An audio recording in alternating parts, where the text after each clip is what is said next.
Hello dear friends, welcome to my channel. Today's discussion is Feynman integral trick. So friends, this problem is very easy.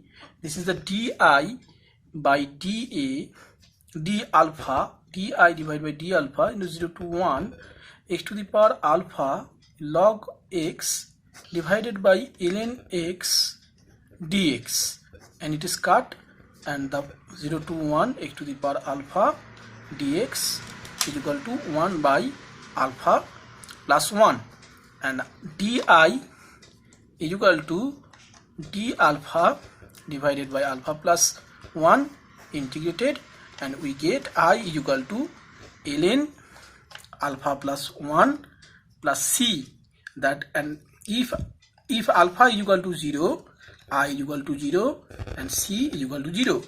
Therefore I is equal to ln alpha plus 1.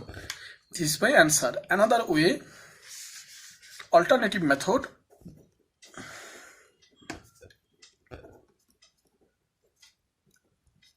Alternative method is I is equal to 0 to 1 x to the power alpha minus 1 into dx into 0 to infinity x to the power minus t dx.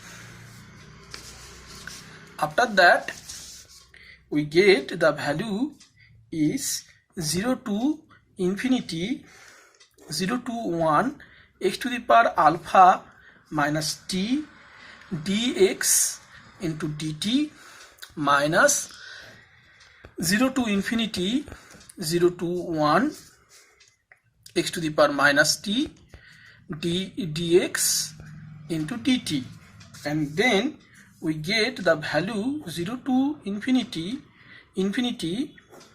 1 divided by alpha minus t plus 1 and minus 1 minus t into dt, and after that we get minus log mod of alpha minus t plus 1 divided by 1 minus t, and this value, and 0 to infinity, and this value will come log alpha plus 1.